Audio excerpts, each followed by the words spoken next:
Curo the Filthmonger is a piece of space opera loosely based on an incident in the life of Michelangelo. I'll give you a short reading from it. Let me give you some background first. The fleet of the Waning Lord, a galactic despot, is in orbit around a mining planet he wishes to subdue.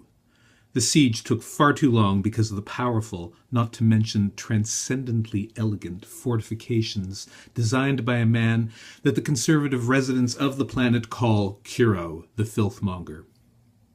Curo is finally dragged from his filthy hiding place to answer for his crimes. But something in the young man's keen and probing eye deeply disturbs the Waning Lord, who orders the prisoner cleaned up and brought to his throne room the next day. He was brought before my throne at the ordained hour. I admit to feeling some disappointment now that he was washed and dressed in fresh garments. He was an unprepossessing youth, with neither the charm that comes from good breeding nor a natural animal appeal. True, he was young, and his reddish curls fell appealingly across the pale skin of his brow. But the legs in his tights were too heavy, his stance too stolid, lacking in that lithe, floating vitality that never fails to move me. But who had dressed him so extravagantly? True, I had asked for him to be presented in my throne room, which request called for a degree of style. But here he was in vermilion and titanium, hologram landscape scrolling on his cuffs, and a plumed hat of such overblown daring that only a career courtier of some standing would dare attempt it. Myself, I was elaborately armored, too formally for the interrogation of a provincial criminal. The armor practically doubled my size, making me an almost mythic creature of metal and synthetic muscle. The war helm gave me a frightful countenance, fiery eyes and enormous curving horns which crackled with arc light. When I had earlier entered the chamber, a surprised silence fell over the courtiers. Why was I dressed as if confronting a surrendering general, or as if I had to meet my son, the waxing lord? Curo could not hide his fear. Who would not be afraid? His crimes against my august rule were no trifling matter. But fear, I could see, had not blinded him. Those remarkable eyes were alive, taking in the details of my throne room in quick, darting glances. And I knew that he saw more than gold leaf and patina. He understood the structures underneath, could likely already sketch the chamber from memory. What did it mean to an architect of his skill and sensitivity to be standing in this storied room? "You are the one named Curo?" It was barely a question. His voice quavered, but only slightly. I am Curoditinus Desmeter of Outer Zelphon," he said, adding after a fractional pause, "unequaled one." I had never heard of this provincial backwater, but in his swamp-tainted accent he made it sound the most desirable of provenances. "How did you come to be dressed like a courtier instead of a prisoner on his last day of life?" I watched the little wave of fear go through him, but admirably he persevered. "Unequaled one, your servants presumed to dress me in ghastly—" He paused, biting his fat lower lip with uneven teeth.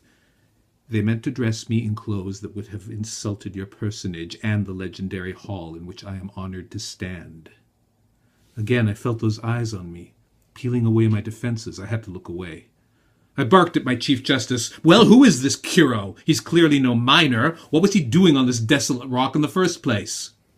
She came forward, moving with the traditional step bow that I increasingly found an irritating waste of time.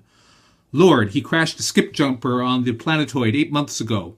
He was trying to raise funds to catch a shuttle to the central system when you ordered the embargo of the colony," I said. And apparently, while he was raising these funds, he was cutting a swath of perversion across the colony. The Filthmonger, they called him. For what actions exactly? "Doodling on walls, Lord," the Chief Justice said, trying to be amusing. She pointed into the air ahead of her, and a dimensional video appeared. Alley walls, concrete embankments, bridge overpasses, all decorated with life studies. They were mostly nudes, singles and pairs, drawn delicately or roughly, elaborately shaded or merely hinted at with economical line.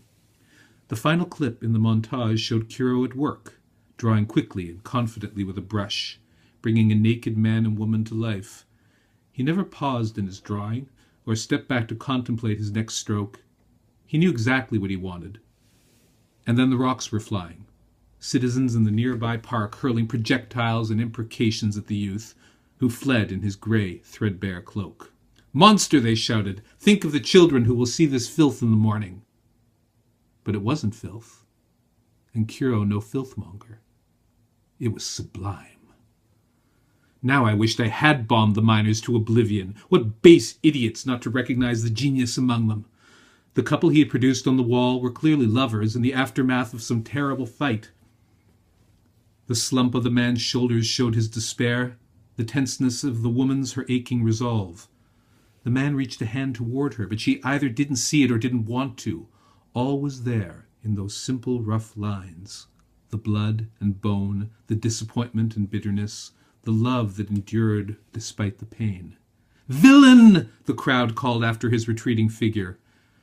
I turned to stare at Curo, and he was smiling at this scene from his recent life, a cruel smile, almost a snarl, upper lip curled back. I was taken with an obscene desire to comfort him, tell him that I understood his humiliation. Instead, I startled him out of his reverie with my amplified voice. "On your knees, prisoner!"